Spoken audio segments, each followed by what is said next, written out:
If you're an avid watcher of my channel, you know that I love video games, but what you might not know is that I also am a big fan of anime, and my all-time favorite anime is none other than One Piece. What makes One Piece so great? Is it the characters, the story, the writing, the humor, the dialogue, the lore, the world building? The answer is yes, all of it.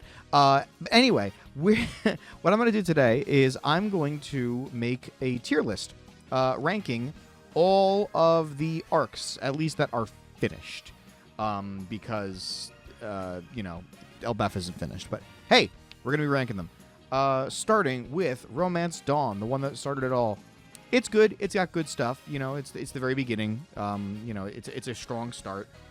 You get the whole meeting, fighting off Alvida with Kobe, meeting Zoro, fighting Axe Morgan, everything. Romance Dawn, it's a good start. I'm probably going to put it in like B. It's a very solid start. Orange Town. This is where we meet Buggy, who is a big fan favorite, especially of mine. But the problem I have with Orange Town is that aside from, being the introduction of Buggy, I don't really remember a lot that happens. So I'm gonna put. I know we meet Buggy and Nami. That's really all I remember. So I'm gonna put that in like C. Syrup Village. Syrup Village is an arc that I think was done way better in the live action. It was paced better. It just had more suspense. Because here, I mean, it's not very good. It's not very well paced. It drags in certain points. I think Kuro is a lame villain with lame motivations. It's not great, but it gave us Usopp and Kaya, and I like their relationship and all, so I'll probably put that like low C. Baratie. Baratie is really good. It introduces Sanji. We get that whole backstory between him and Chef Zeph. We got that amazing fight between fucking Zoro and Mihawk. And Don Krieg is there. I'm pretty sure everybody who watches One Piece can agree that Don Krieg is kind of the not the best part of Baratie, but everything else I think is really solid. I'm gonna give it like a high B. It's pretty good. Arlong Park. Okay. Don't even have to think about it. This is A tier for sure. Arlong Park is so fucking good. You get, first of all, Arlong is a great villain. Everything between the backstory with Nami and how he was using her the whole time, and lied to her the whole time. Fantastic stuff. Of course, the iconic scene with Luffy putting the straw hat on Nami and the Luffy help me. Like, amazing scene. Just Arlong Park. Arlong Park is where I really started to like the show. Like I liked it from the beginning, but once I got to Arlong Park, I went, oh, I get it. Okay, I get why everybody likes this show. So easy A tier for Arlong Park. Logtown. Logtown's a weird one because it's not like a super long arc. I mean, granted, none of the really early ones are aside from Arlong Park. Logtown is, it's good. We get a lot of good stuff there. We get to see Buggy and Alvida again. We get the introduction of Captain Smoker and Tashigi. We get to see Dragon for the first time. It's good stuff. But it does seem kind of like all right, one last stop before we keep going and whatnot. But I do like Logtown. I think it's good. I'll probably put it like B, mid B. Reverse Mountain. It's good. But like, okay, look, I love Laboon. I don't want to have anybody jumping on my ass saying I don't like Laboon. I love Laboon. But like, aside from Laboon and setting up for future, nothing else really. Well, we meet Vivi. That is true. We meet Vivi here. But nothing else really happens, So like, I'd say like a C for Reverse Mountain. Whiskey Peak. Whiskey Peak is decent. It's an arc that like sets up, the coming storm that is the Baroque Works, and everything. It does have the Luffy and Zoro fight, which is so fucking unnecessary, and everybody says it's unnecessary. But I also feel like Whiskey Peak is just another arc where not a lot happens.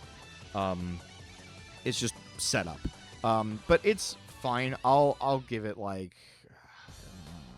I'll put Whiskey Peak at B. No, I'll give it like a high C. I think it's fine.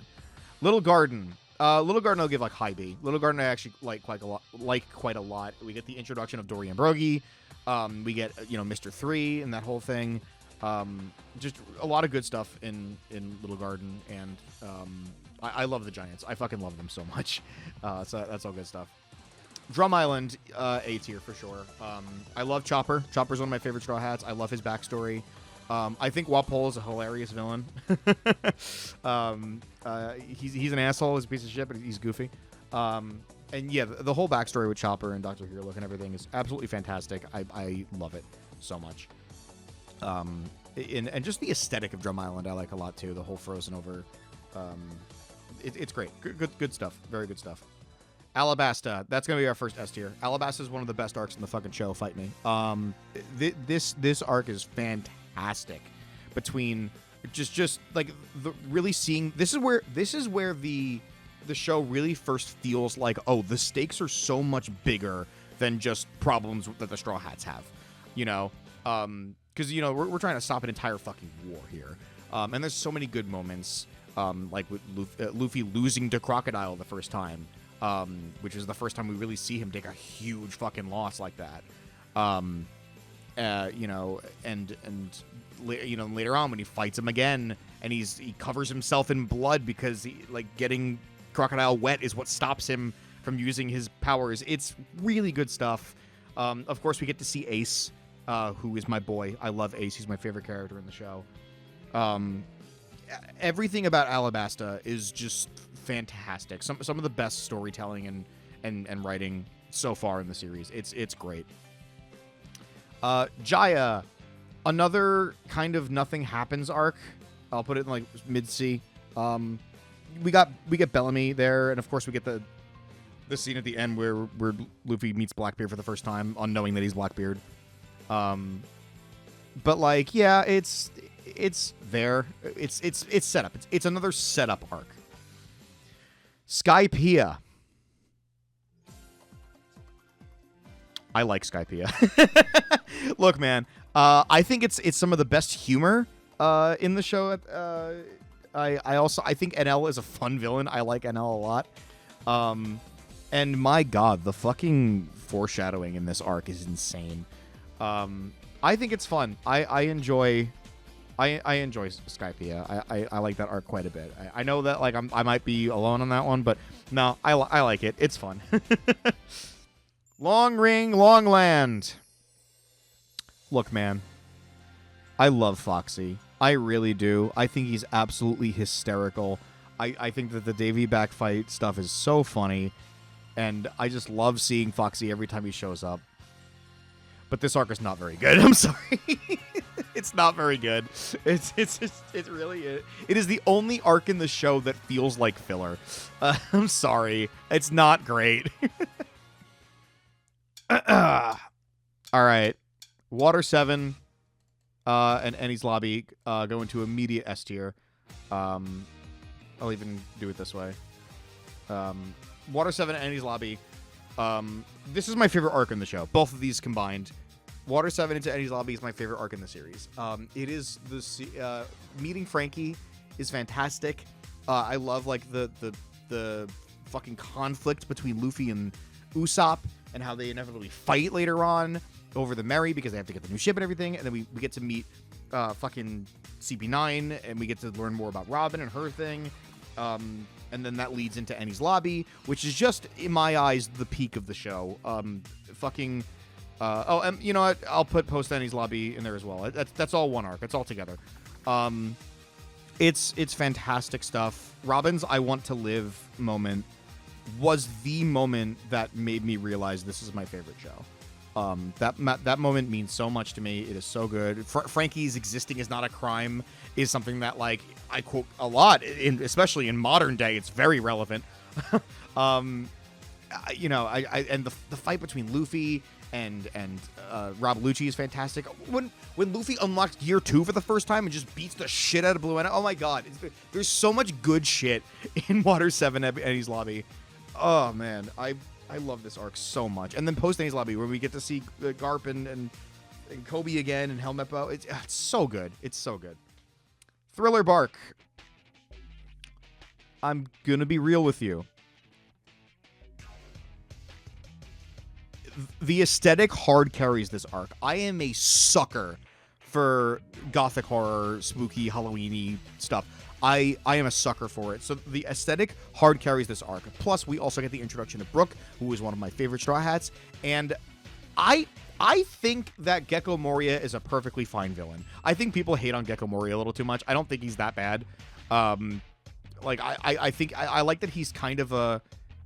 just this like sideshow freak that's kind of has like a warped sense of Luffy's morals. It's you know, it's I like Gecko Moria. I don't think he's I think he's a bit overhated personally. Sabaody, that's also going to go into A tier. There's a lot of good shit that happens there with meeting Rayleigh, and learning some more stuff about lore, and also just the ending of that arc with Kuma is absolutely incredible. Just so good. I really like just seeing Luffy have a mental breakdown at the sight of his crew disappearing. Man, it hits. Amazon Lily, that's like B. It's another like in between setup arc for what's to come.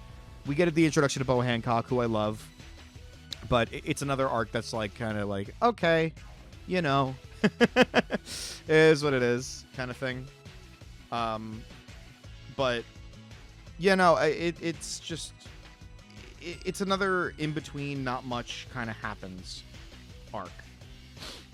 All right, Impel Down to Marineford once again, immediate S tier, and I'm putting post-war in there as well.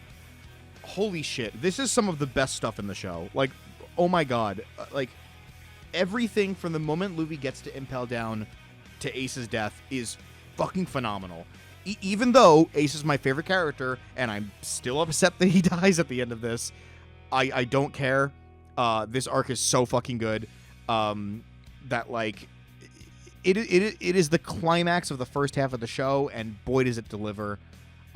It is so good, and we get to see so many characters. We get to see, we're returning characters like Buggy and Mr. 3 and Bon Clay, the absolute fucking goat Bon Clay. We get to meet Ivankov, who I love. We get to meet Whitebeard, and fucking Marco, and that scene where Jinbei saves Luffy from Mihawk. Like, oh my god, it's awesome. It's so good. And then Shanks saves Kobe from fucking oh my god, amazing arc. There's so much good stuff. The only thing holding it back is that the other Straw Hats aren't there. But other than that, it's so good. I love that arc. It's awesome. Return to Sabaody. That's like, I'd say that's like a low C. I'd probably put it like about here. Here. It's another in-between arc. It's great seeing the Straw Hats reunite. I think the fake Straw Hats bit is really funny. But other than that, not a lot really happens. They meet up again, and they go on to the next adventure, which is Fishman Island. Low C. I was tempted to put it in D, but I don't think it's as bad as Long Ring Longland. No, Fishman Island is one of the weakest arcs in the series. It really is just, hey, look how strong the Straw Hats have become. Horty Jones is such a fucking shitty villain. He's just discount Arlong. I would have liked this arc a lot more if it was just, Arlong's revenge. I think Horty Jones is really boring. I fucking hate Vanderdecken. What a disgusting piece of shit. Shirahoshi is also just kind of like I agree with Luffy, with Wimpy Hoshi. She's kind of a wimp. But, like, the thing about Fishman Island to me is that, A, it's just, look how strong the Straw Hats are. B, I think it overstays its welcome a little bit. And C, just the worst Sanji content in the fucking franchise.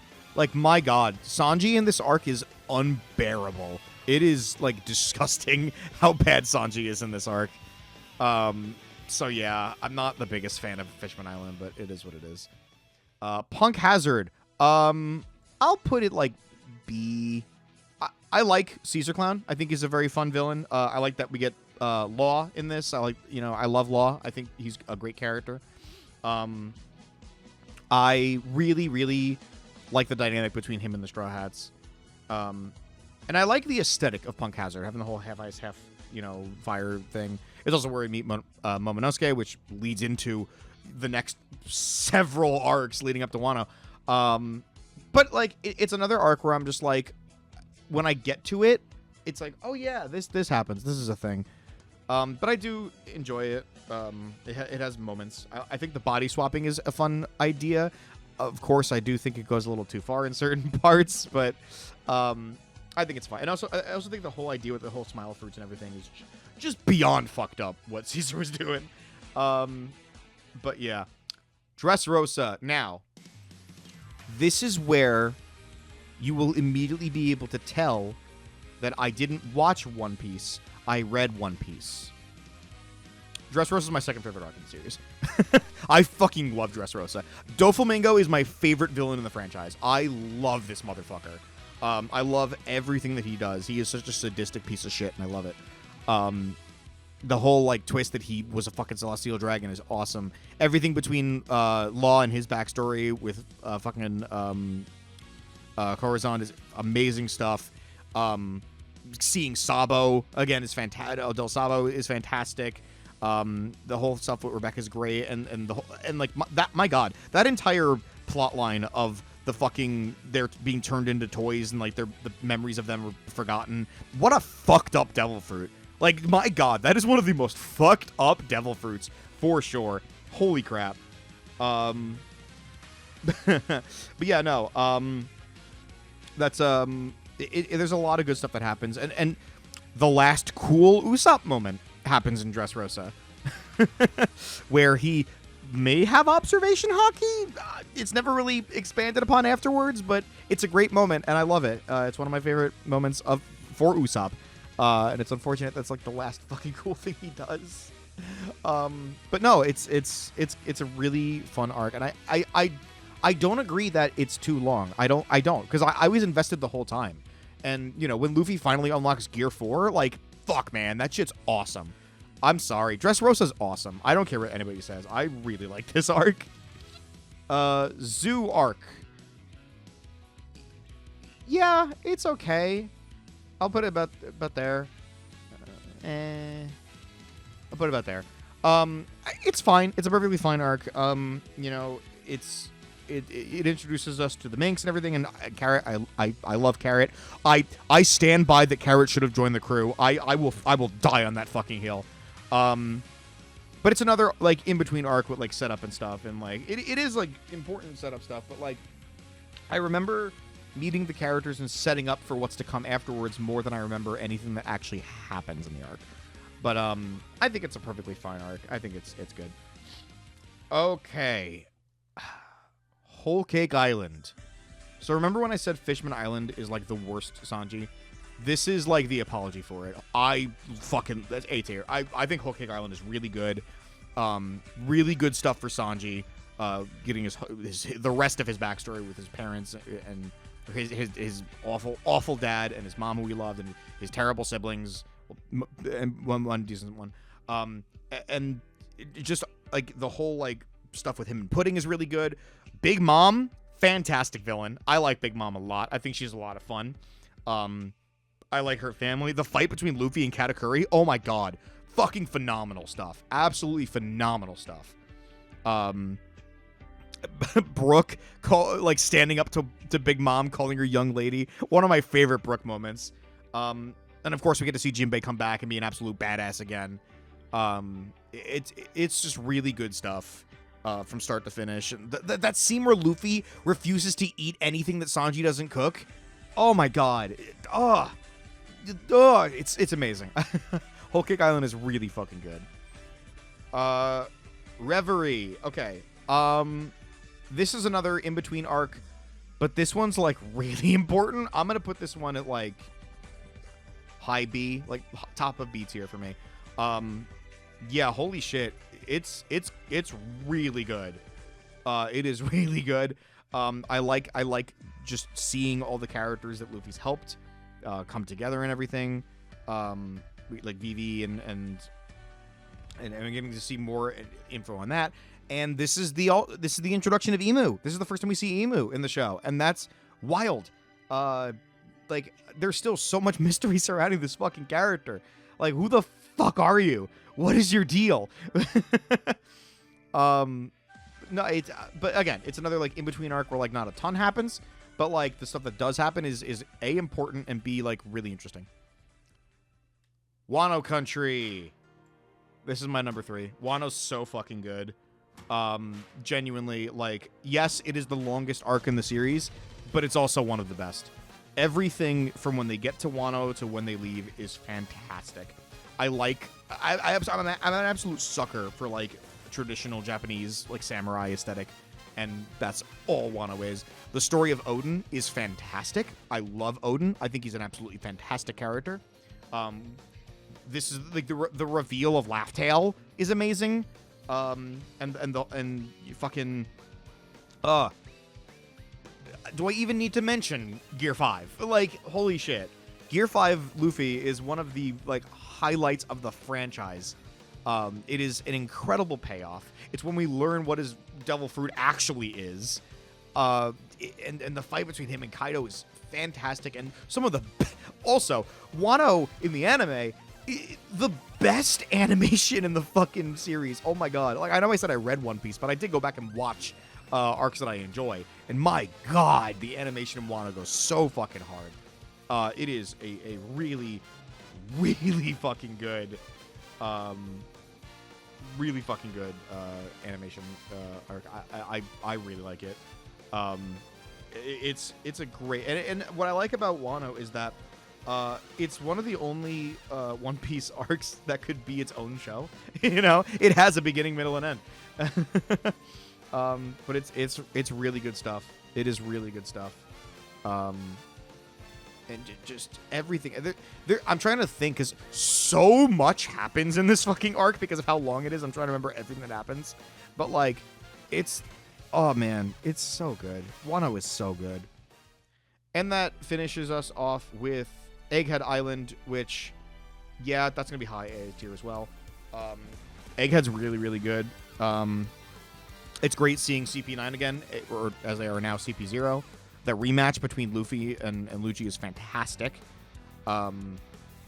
Getting to finally meet Vegapunk is fantastic after hearing his name first in post Enies lobby. So it's crazy that we finally get to meet him and everything. I think the story is great there. I think, you know, the fight with Kizaru is really good, right? Kizaru, I think is who's there. I get the admirals mixed up. I think it's Kizaru. But it's just really, really good stuff. Again, fantastic animation. The aesthetic of Egghead Island is also really cool. And we get so much information about the world.